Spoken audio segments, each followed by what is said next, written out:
About how we played in the first half, the good things we were doing, the drives, the takeaways, converting in the red zone. Felt good about it. We were beating blocks, we were tackling well, and we came out of the locker room and played poorly. Couldn't stop the run, couldn't get off the field defensively. Mostly drives, but also some chunk plays that were obviously hurtful. And we couldn't get anything going offensively, so it compounded each other. You can't, the positive in the first half was you kept Pavia off the field. We were able to drive the ball, which is part of the plan. And you had a 14-play drive and then an 8 or 9-play drive, and we couldn't replicate it in the second half. And there'll be things to lean into from the first half. And there'll be plenty to correct in the second half. It certainly wasn't very good. We got to get healthy. We got to recover. That's going to be very important this week. Great atmosphere. I can't not thank our fans. It was an unbelievable environment, what you expect in Lane Stadium. Our players certainly fed off of that early, and it was a factor in that first half. So, questions?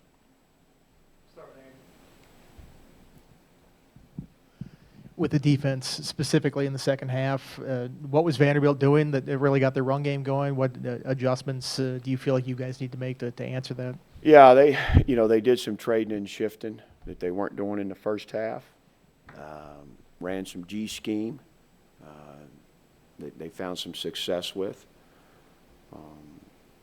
I thought the quarterback made a few plays. They got us off balance. Those first two drives, they were able to stay on schedule. They ran the reverse. They ran the option. They just did different things to mix it up, and it kind of jump-started them, to be quite honest. And they got some momentum. Brent, after giving South Carolina a bit of everything it could handle last week, did you feel something different about the way the team performed, especially in the second half, or did you feel like it was just a short week that just took its toll? Yeah, I don't know if, we'll look at it. We felt good about what we did this week. I think the things that we did well are important, and we did them against a good team in Vanderbilt. We got to look at what we did in the second half. And clearly, there's some things there that are very correctable, that you can see on the iPads when you come to the sideline, misfits and a little bit of confusion on some of the trades and shifts, particularly when the ball was in the middle of the field. Coach, Hawkins led all the running backs with just 29 yards tonight. What made it so difficult to get something going on the ground? Yeah, they're a big group now. They're big and strong. We knew that going into it.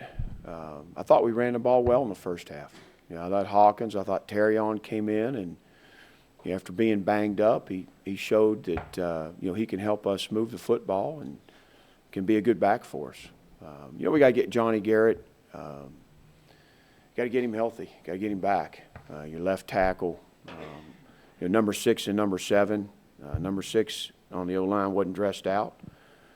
Number 7 was dressed out, but not cleared to play yet. So we got to get healthy on the offensive line. On that 4th and 1 in the first series in the second half there, was it because of where you were at that decided to punt, or were the line being so beat up at that point? First possession of ours in the second half. Yeah, we had the lead still at that time. We did discuss it. I don't like going for it in a situation where if you don't get it, it's points.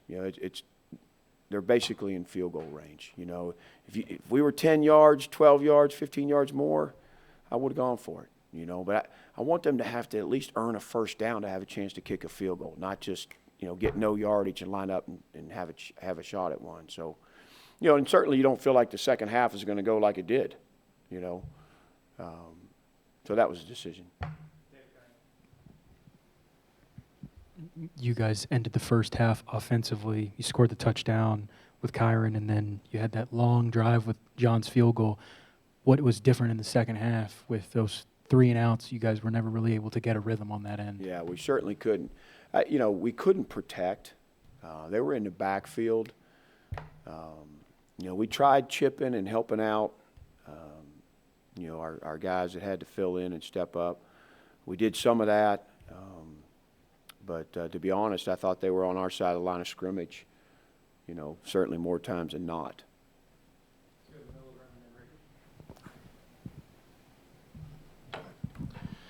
Coach, I know the game wasn't the outcome that everyone wanted, but when you have guys like Harrison who got their first touchdown in their career and then Quentin who got his first interception in his career, how do you celebrate those small victories? Yeah, we're still going to lean into the positives for sure. Like I said, there's plays in that first half that not many in the second half, but there's a bunch in that first half that we'll lean into. And those guys are growing and maturing and getting better. I mean, those guys are young players. I'm excited for both of them. Every Sunday, no matter win or lose, we're always going to, do our team positives and make sure everybody understands, a handful of plays in each phase that where the guys did well. Brent, when you got back to the locker room, what was the message to the team as they were getting dressed Yeah, up? we got to find that team that we trotted out there for the first half. That's who we need to be. The team that battled down in Atlanta for 4 quarters. It's there. As coaches and players, we gotta make the corrections from the second half, and there's just way too much season left. Stick together. Make sure you look at this tape before you come over here tomorrow. It's a gut check for everybody. I don't think it was a secret that this was a critical year for you and for the program after an 0-2 start. Do you think this thing can get turned around, and what makes you think it can? Oh, absolutely. Yeah, I like this team. I don't like how we played in the second half, but I like this team. And there's a lot of season left. The beauty of it is you wake up, you got 6 days to play the next one. You got to fix things. You got to get a plan together. And, this is a good group of kids. They'll stick together. They'll wake up and, they'll own it and, look to be a better team come Saturday. Brent, one national reporter, Ross Dellinger, called the situation in Blacksburg getting hot. Vegas had you as the highest odds of the first coach fired. How much pressure are you feeling at this point? Yeah, I'm not. We don't. I tell the players to ignore the noise. I learned that a long time ago. This is not the first time that we've been in situations like this. So, the expectations here are to win. I get that. That's why I wanted to be here. I'm not happy with where we're at right now, not from a win standpoint, but I like this team, and we'll regroup. And there's a lot of season left, and I'm still excited about what we can do. Coach, Virginia Tech has not won a Power 4 non-conference game since 2017 against West Virginia. In your point of view, in your time here at Virginia Tech, is there anything to pinpoint as to why this keeps happening? No, I didn't get here till 2022, so I don't know about those games before that. But, we just got to keep getting better as a football team. We're a better team this year than we've been since I've been here. We got to play that way. We got the makings of it. I look forward, for us to make some big strides this week. As I said, we got to get healthy. That offensive line, I like that first 5, and all of a sudden Montavious and Johnny aren't out there, and number 6 and 7 aren't playing. All of a sudden you're playing number 8 and number 9. We just don't. That's the one spot we didn't have, experience depth at. All right, thanks everybody.